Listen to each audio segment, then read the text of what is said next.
I feel like I live a pretty fascinating life. And I'm comparing my life now to, I guess, when I grew up, what I saw modeled for me, in the people that that loved me and that I loved, and what was modeled and exemplified for me. My own nuclear family was, very blue collar, union steel worker. The work ethic that you've got to work hard for your money. You got to work endlessly and tirelessly, and you got to do stuff that you hate. And work is just, a whole bunch of effort laced with negativity and negative emotion. And like, you got to almost sacrifice and punish yourself, and that's work.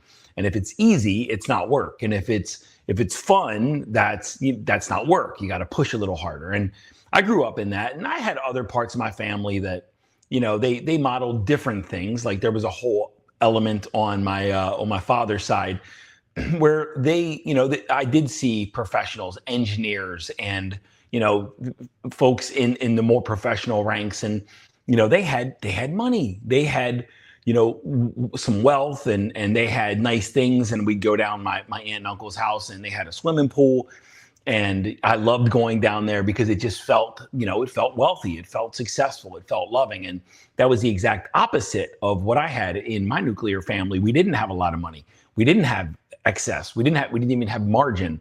We didn't have a swimming pool. We had a very, a smaller house in the middle of Baltimore City. And, there were times where three boys, my other brothers, three boys lived in one bedroom, and it was very cramped and very crowded. And, the house in general was cluttered, and there was one bathroom in the entire house, and you had to walk through. My parents slept in separate rooms, but it was a shotgun house. So I had to walk through, my mother and father's room to get to the bathroom. I mean, that's the kind of condition. And I'm not saying we grew up poor. We always had food. My wife, Angie, she grew up in abject poverty, and her parents were, chemical addicts, and they didn't have any money, and they were always getting evicted from places. And, TVs would walk in and TVs would walk out as they'd sell them for chemicals. And, she grew up stealing freaking toilet paper and stealing hot dog, or knocking on neighbors' doors asking for hot dogs.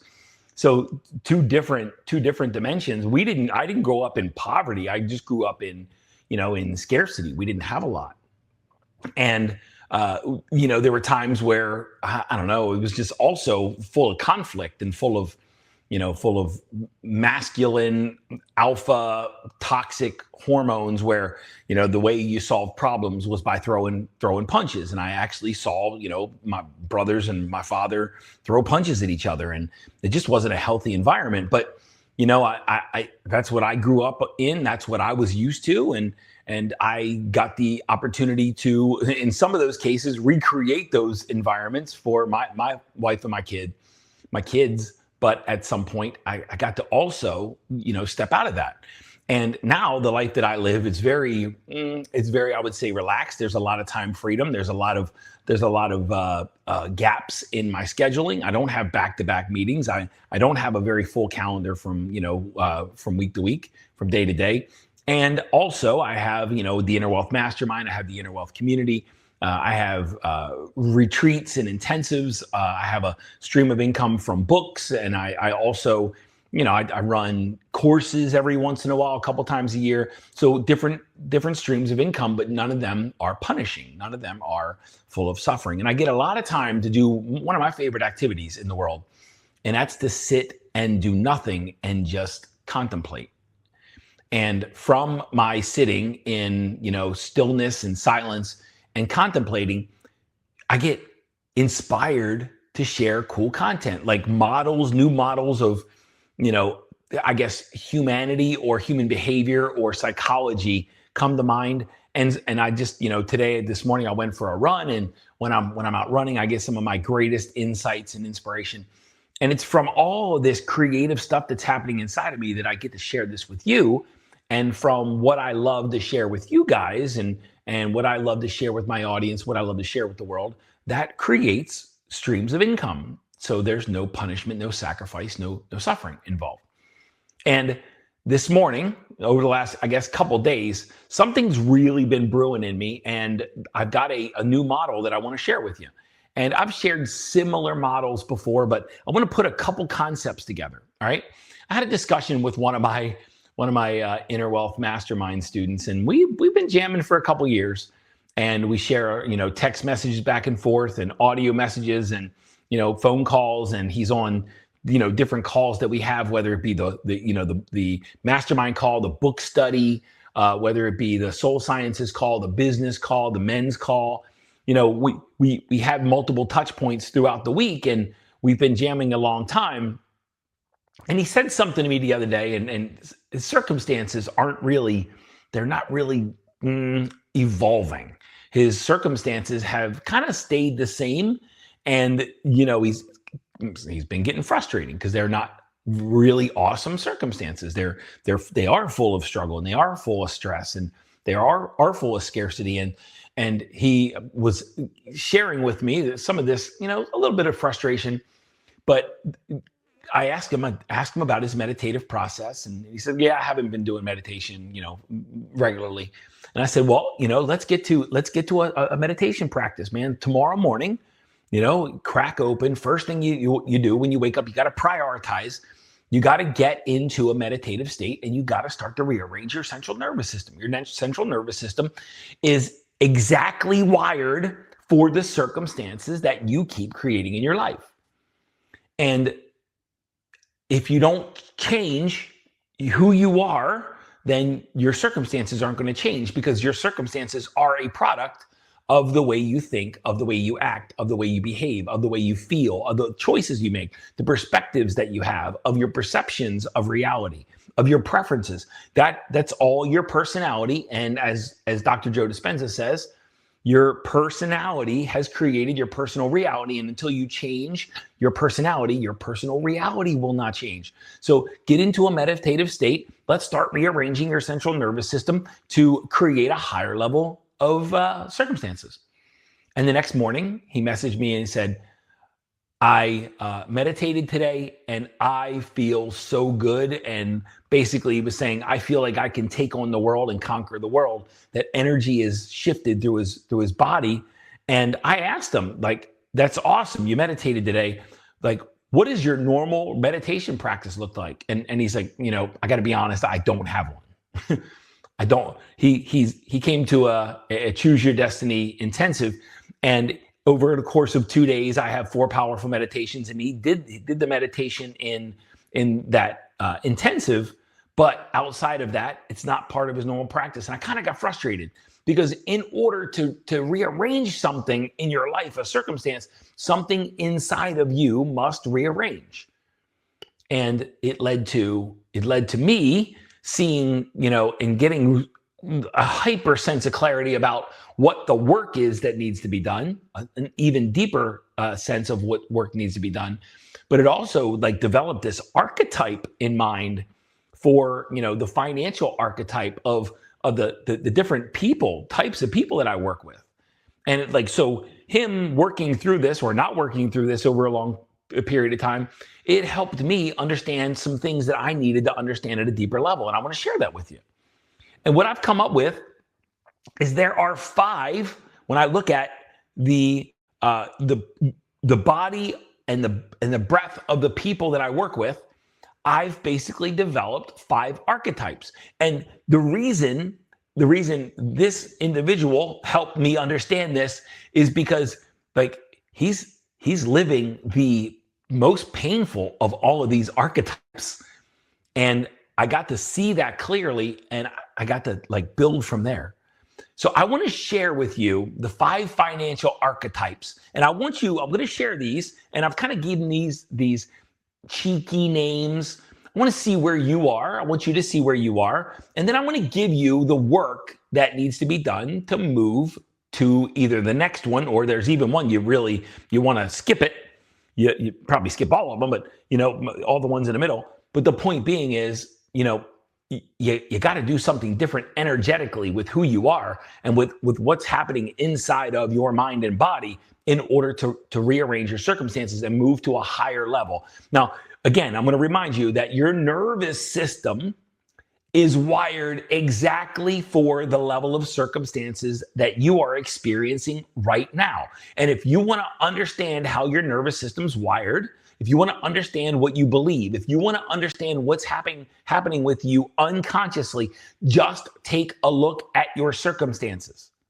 It's that simple, okay? And you can back into, look at your patterns, look at your habits, look at things that are cycles and cyclical in your life, and you'll begin to understand what's happening in your nervous system and in your unconscious, all right?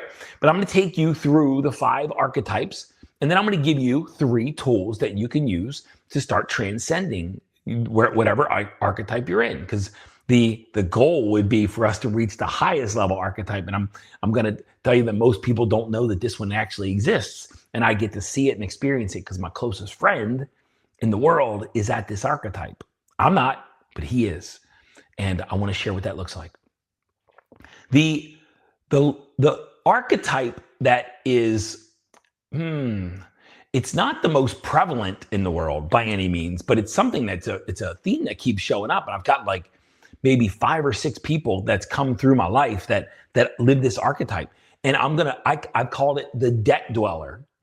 Now, what this archetype is about, the goal of this archetype is to get back to zero. And the archetype, the patterns in this person's life is, as soon as they get back to zero, they spend money on something that in the future, they have this idea, this concept that by spending more money, they're going to transcend, not just get to zero, but they're going to start creating some margin in their life. So they invest in things with the hope of getting some margin. But in reality, the cycle is they go negative so far that when they break through, I guess, and they actually get on the other side of the debt, they simply get back to zero. Now, sometimes it's an investment property. They'll get back to zero. I've had people that they get an investment property, they start spending money on the investment property. It takes them, $60,000, $70,000, $80,000 in the hole. They put money back, they sell it, and then they pay off their investors, they pay off suppliers, and they get back to zero. Then they go out and buy another investment property thinking it's going to get them above zero. They go through the same thing and they repeat this cycle over and over and over and over. I call these folks the debt dwellers. This is also, on the Inner Wealth Community call this morning, we were talking about the same thing with investing in education. There are a lot of gurus out there that will encourage you to lay down $35,000, $40,000, $50,000. And when you're at zero and you spend money and you go, $50K in the hole, then maybe some of the friggin' teachings just get you back to zero, but you're built and energetically designed to get back to zero. It's in your nervous system. It's in your nervous system. Your nervous system is built in that moment to be a debt dweller. So everything is going to bring you back to a state of debt, because that's where your nervous system knows how to operate and is most familiar. Now, I hope you listening to this are not a debt dweller. But if you are, stand by, because I'm going to give you some tools to help you move beyond this. But the first awareness is, if you are a debt dweller, you need to understand that you are, and it's an unconscious pattern that you're living in, because your central nervous system is wired to be a debt dweller. And everything in your life is to bring you back to zero. That's your target and your aim. It's unconscious, okay? The second archetype I've labeled is the Tightrope Walker. And this is the person, this is pretty prevalent in society. This is the person living paycheck to paycheck, living week to week, month to month, and they might go a little bit below zero. They might go a little bit above zero. But in reality, when there's a little bit above zero, they spend it. When there's a little bit below zero, they make more money, and they hover around this zero threshold. They don't have a whole lot. They have just enough to survive, to live, to pay their bills, to eat, but not a whole lot more than that. They're tightrope walkers. They're geniuses at, and it looks like they're a victim of always just walking in this tightrope. But in reality, when they go a little bit below zero, their fight, flight, or freeze and fawn or whatever, their primitive nature kicks in and it gets them into action and they do some stuff. And then they start to make some money. Then when they get a little bit above zero, their body relaxes and then they spend money and they get back to zero because they're unconsciously wired to walk the tightrope, to be a tightrope walker. They don't go real far in debt, but they don't have any sense of margin in their life. Okay? There's a lot of people living in this. Now, I'm going to be honest, this next one, this is where me and Angie live. And this is where me and Angie we've tasted a higher level, but we weren't built to hold it. The third level is the margin manager. And we have margin in our life. We have extra. We have margin. We have room to breathe. We don't walk the tightrope. We don't taste the zero. We never get back to zero. When we even come close to getting zero, then a deal shows up, a student shows up, something unconscious happens, something that we weren't expecting happens, shows up to jump us back up because we are wired, our nervous system, our money blueprint is wired for margin. And there's a difference between margin and overflow, margin and excess, but really what we're talking about is there's margin in our lives. We can breathe. We're never walking the tightrope and we don't go into debt. And some of the debt that we do accrue is productive debt where our debt is actually making us money. And that making the money on debt is actually giving us some margin in our life. And then our Inner Wealth Mastermind, our book sales, our Inner Wealth community, all the things that all the streams of income give us margin, but we don't necessarily break through to overflow. Margin manager. And this morning on my Inner Wealth community call, I said, who, when I explained the margin manager, one of the guys even raised his hand and said, yeah, that's me. As soon as it starts getting, the margin starts going away, something happens, it kicks in and the margin starts to build itself again. Because you're built, all of these, the debt dweller, the tightrope walker, the margin manager, they're all of these archetypes are built. It's your money blueprint, your financial blueprint, and that's inside your central nervous system, inside your nervous system. It's your financial internal calibration. It's your thermostat, it's your blueprint. It's how you're wired right now. And if you want to break out of the debt dweller, if you want to break out of the tightrope walker, if you want to break out of the money manager or the margin manager, you got to do something different. The fourth level, and this one seems a little better, but I want to explain how I know that this blueprint matters or this archetype matters or is actually like alive in the world. This blueprint is the overflow. It's the overflow person, but they're not enjoying it. You can call them the stressed success. And that's the archetype, the stressed success. They have overflow in their life, but their body doesn't feel the overflow. Their body doesn't feel at peace in the world. They are the stressed success. They have created success in the world. They have created success in business. They have created success. They look successful, but they don't feel successful. They feel like it's all about to fall apart. Their nervous system, they know how to make money. They're wired to make money, but they're not wired to enjoy it, to appreciate it, to feel it, to live at peace and at one with it. They're still meant to be at war. They're wired to feel like it's just going to fall apart at any given time. And I was having a conversation with one of these guys a couple weeks ago, a stressed success.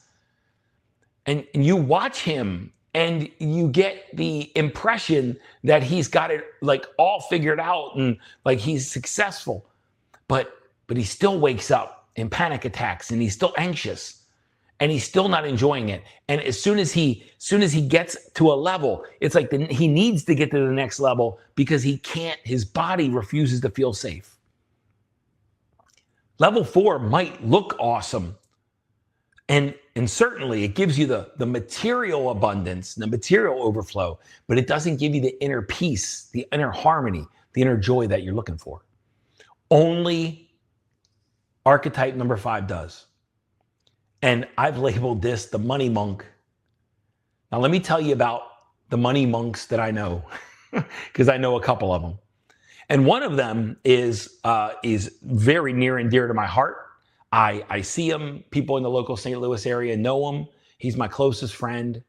His name's Brian Schroeder. He's got peace of mind. He's got peace in his body. His nervous system is relaxed. When I asked him the other day if he ever gets it feels internal pressure, he said, I used to, but he's worked through it. He's released it. He's let it go. That signature, that energetic makeup is no longer in existence. He's rewired his internal being to enjoy the wealth that he's created, and he has created immense wealth. And not only is he wealthy on the outside, he's wealthy on the inside. And that's why my business's name is Inner Wealth, because I wake up every day to experience being a money monk. And my longest standing client, been working with this person 6 or 7 years. When they first came to me, they had the wealth, they had the success, they had the overflow, but their body wasn't wired to receive it, to experience it, to feel it. And over the course of 6-7 years, we've done the emotional work, the energetic work, the nervous system work. So not only do they experience the material wealth and abundance in the outside world, they feel it on the inside world, and they know how to bring themselves back to this state of unity and harmony and wholeness and completeness. But it requires internal work, not just external work. Now, where are you on that continuum? You've got the debt dweller, you've got the tightrope walker, you've got the margin manager, you've got the stressed success, and you've got the money monk. Where are you on that continuum? There are 3 things that are going to move the needle and move you from one element to another, move you from one archetype to another.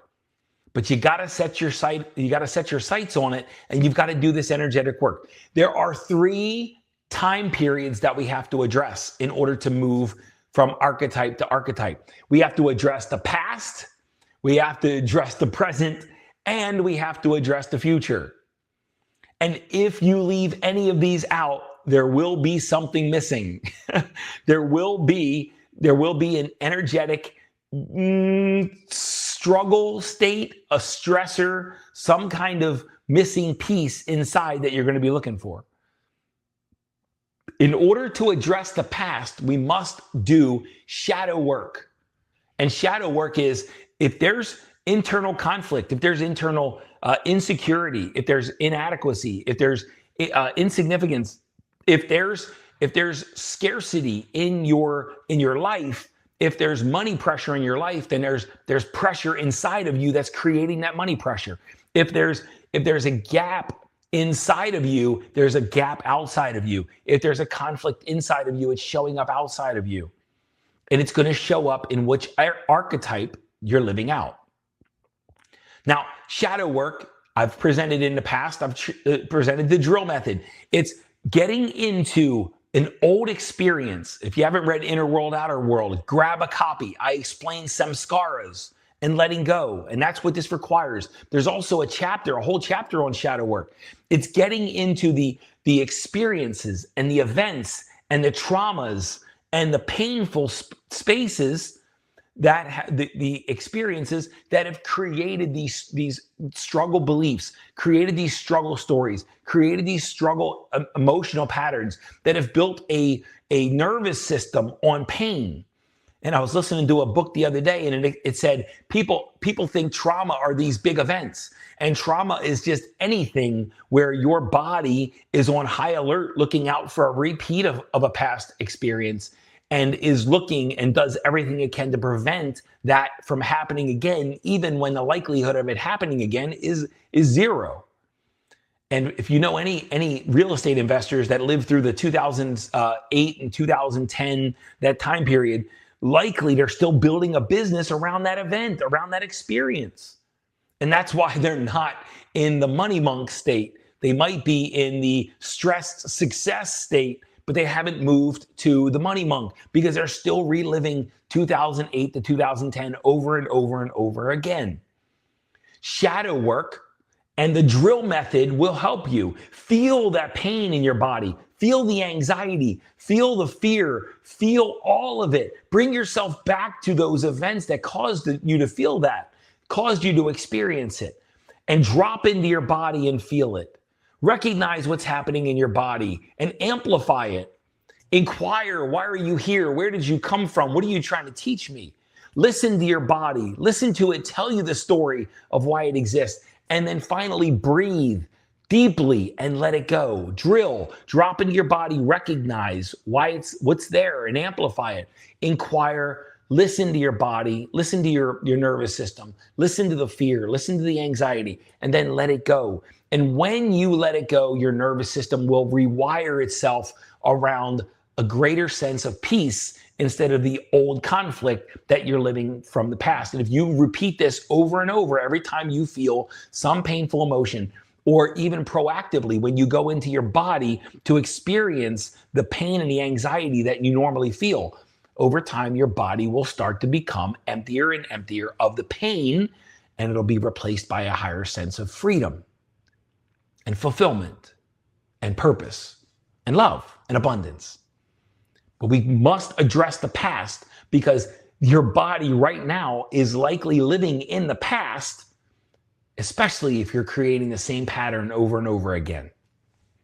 The second time period we need to address is the present moment and a healthy gratitude practice, being grateful for the money that you do have in the bank, the love that you do have in your life, the food that you do have in your refrigerator, the roof that you do have over your head, the water that comes out of your faucet, the health that you do experience, the pets that you have in your life, the material goods that you have now. Bringing yourself, whenever you start to feel a sense of anxiety, you can bring yourself to the perfection of the present moment and anchor and ground your body in gratitude that the present moment is perfect and it's complete and whole, and you need nothing and you deserve everything.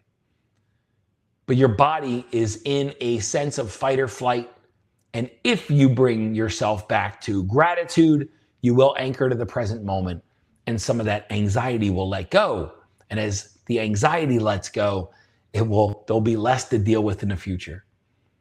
And then there's the future state. And I love to call this a future embodiment practice. And this is what, the Sacred Seven, I'm pointing to on video, I'm pointing to these books up here, right above my head. And on audio, you can't see it, but Think and Grow Rich, The Science of Getting Rich, Breaking the Habit of Being Yourself, As a Man Thinketh, The Strangest Secret, The Secrets of the Millionaire Mind. All of these books say the same thing. When you visualize the life that you're looking to create, and you feel that energy in your body, you feel the future state as it already exists, as if it does already exist, and you let your mind begin to see yourself as your new self, and you allow your body to feel your new state, those new circumstances, your nervous system will literally begin to expand and rewire itself around this future that you're looking to create. And if you always think about what you feel currently and you feel what you think about, you're going to stay stuck here.